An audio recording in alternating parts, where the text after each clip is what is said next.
Hello, and welcome to this presentation on quality control and best practices for your project delivery. My name is Steve Deadman. I'm the Customer Success Manager for IDH Software. I'm based in Guildford in the UK. There you can see a little bit about my background, experience across the sector of building services, construction, architecture.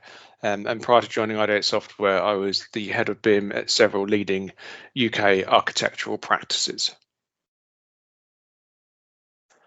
A little bit about IDH Software. If you're not familiar with us, we are an authorized Autodesk software developer, have been for a number of years. We develop solutions for Revit and the Autodesk Construction Cloud.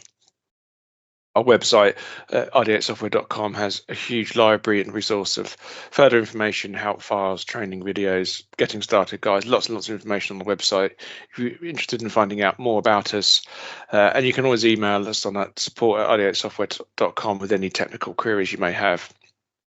So we develop solutions predominantly for Revit, and we are currently supporting Revit 2024, which is obviously the latest released, right back down to Revit 2020. So that's the current release and the 4 previous versions. So when we release new software, new updates, those updates will be applied to all of those Revit versions you can see there. We do have archives available for earlier versions of Revit if you're still using those too. So what we're going to look at today in this presentation is all about quality control and model health and data health of your Revit models. So we're going to review the importance of why addressing these issues is important. We'll review key areas that should be included as part of your periodic quality health checks. We understand which issues can affect the health of your Revit models, and then we'll look at how some of the IDH software tools can assist with your quality control and data checking activities. But first, a little word about technology. So our industry is currently awash with technology and jargon and all sorts of amazing things. So we've had digital twins as one of them that's been around for a while now. AI, obviously, we couldn't do a presentation without AI being mentioned these days. So certain apps are becoming more and more popular within the industry. And then there's even those robotic dogs, which I'm sure you've seen at various trade fairs, etc., which are being used on building sites around the world to automate further some tasks. So I'm not against technology at all. Obviously, I've been using technology for many years in my various roles, but I think we need to take a little bit of a step back. So this is an example of some of the apps that you see advertised at the moment. So these amazing AI apps can produce all your drawings from a single sketch, fully coordinated with structure and MEP, all in 45 minutes. So that's all your plans, all your sections, all your elevations, all done. I mean, it sounds incredible. It sounds too good to be true, really. So the question I have is, well, where does the quality control fit into all of this? How or what is checking the information being produced by this AI system? Do you need another AI to check what this AI has done? This may obviously ultimately be a great thing, because it will leave more time for quality assurance and quality control checks, which often get left out in when you're rushing to meet deadlines. So this may be a good thing that allows more time to make sure the quality is actually what it should be. And then, is faster better? Is it a good thing that you've produced your drawings in 45 minutes rather than 3 weeks? Would you tell your client that AI had done the work and not you and your staff? That's an interesting point. How many people are going to be saying, yeah, we got our AI solution to do all this for us? Has there been the usual due diligence checks applied? It all goes back down again to quality, and how is this quality checks and how is it being reviewed? So it's just some things to bear in mind as we press ahead into this brave new world of technologically driven construction and design. Excuse me. So we're talking about quality control. I think we can put this into sort of three distinct areas, really. One of them would be the performance. Are your models running efficiently? Are they free of errors and free of warnings, particularly in Revit, etc.? Is the data correct? Are you handing over the correct information at the right time as dictated to by your client and their needs? And then productivity. Are your users being productive? Are they producing their deliverables on time and on budget? So those are the kind of three areas that that are concerned with sort of within the field of quality control. So performance and productivity, you want to prevent certain issues occurring. You want to prevent those performance issues that we've just talked about. You want to prevent your model from crashing.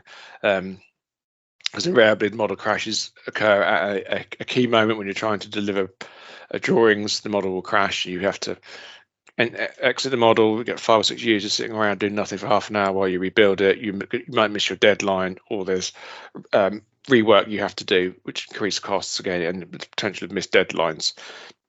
You want to prevent issues with models being saved. You want to prevent issues with exporting and printing, prevent issues with models being model upgrades. So if you need to move to the latest version of a particular software, are your models able to move with that, or are you holding back the other members of the project team? And you want to keep with project and company standards. This is all part and parcel of the performance and productivity of your models. And then incorrect data is obviously the key one I'm interested in. Is the information you're extracting from your models, is this correct, and is it what your client expects? So that's the goal of this. Your ultimate goal is to keep your project team and stakeholders happy by having efficient and easy to work on models. So here's just some of the things that can affect or lead to quality control issues. This isn't an exhaustive list by any stretch of the imagination. Some of them are Revit specific, and some of them are more general issues. So number one, I mentioned on the previous slide about model upgrades. So lack of software updates. If you're not keeping your software up to date, there's a risk of corruption and model crashes.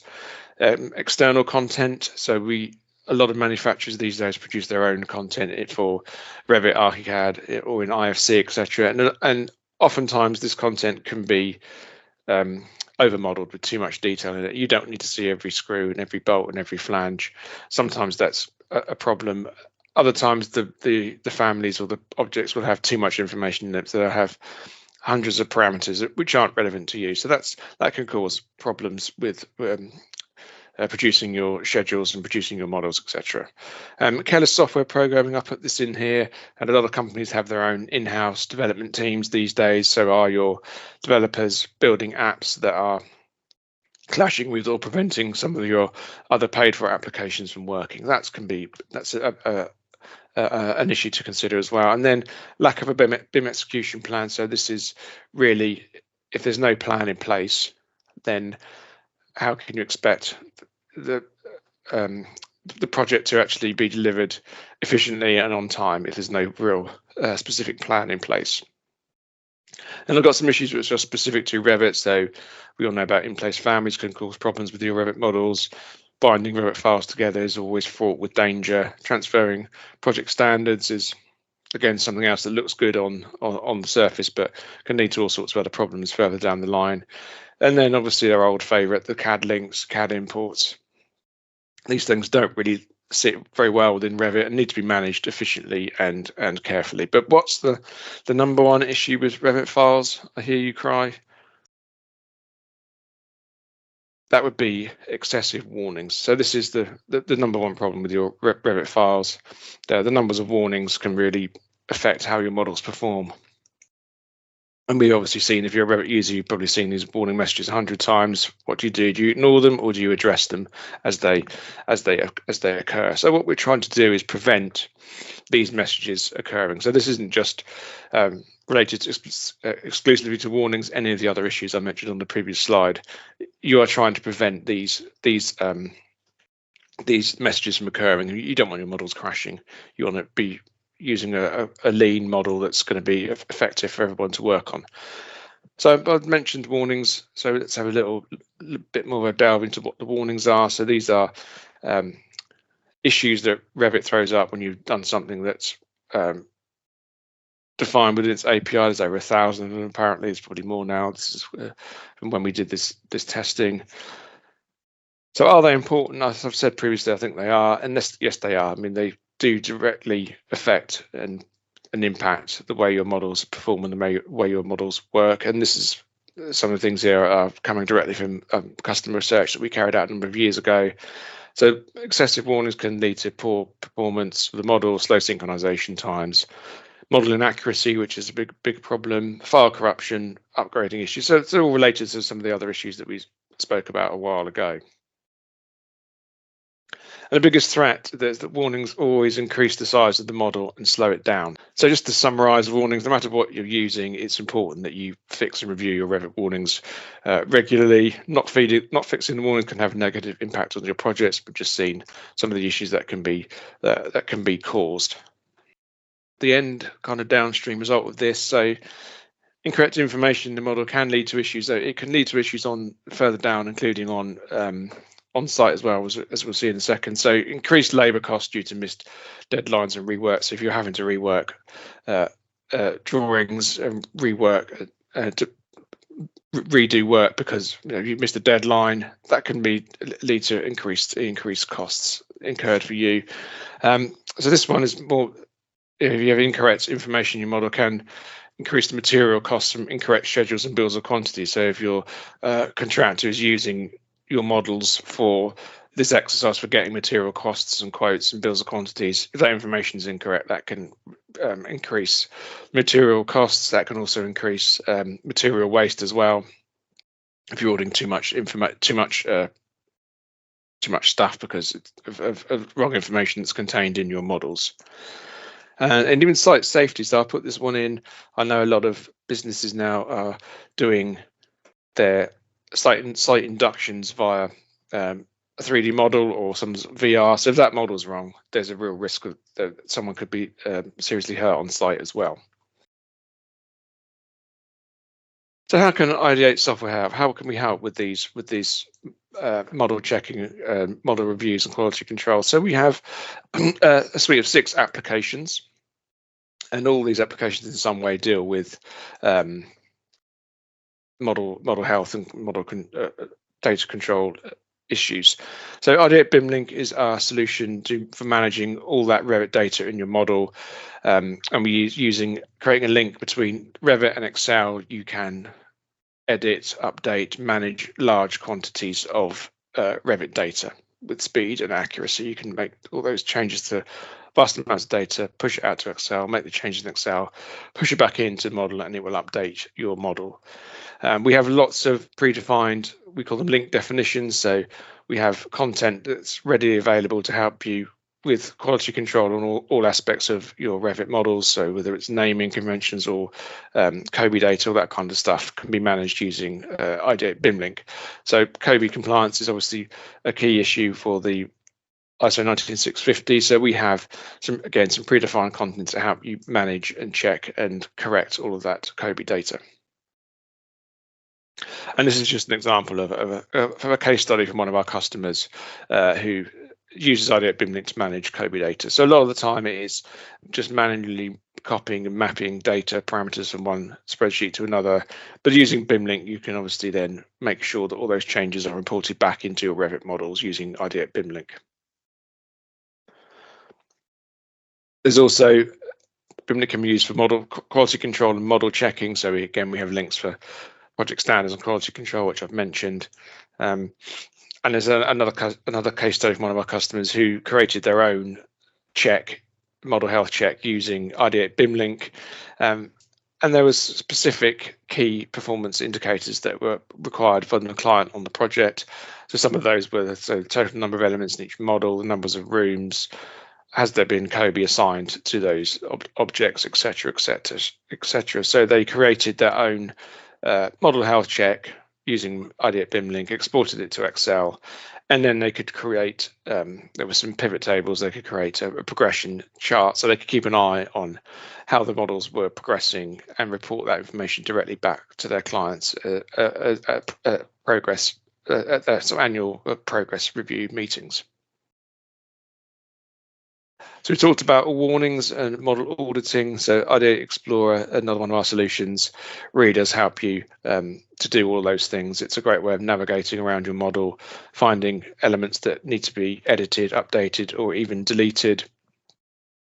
And we also have a built-in warning manager within the solution. So as we said, warnings are very important, but the warning manager tool within Revit doesn't give you an idea of which warnings you should be addressing first. So we've ranked the warnings in terms of their severity and given those a red color, yellow for not so important, and then green for the less important ones.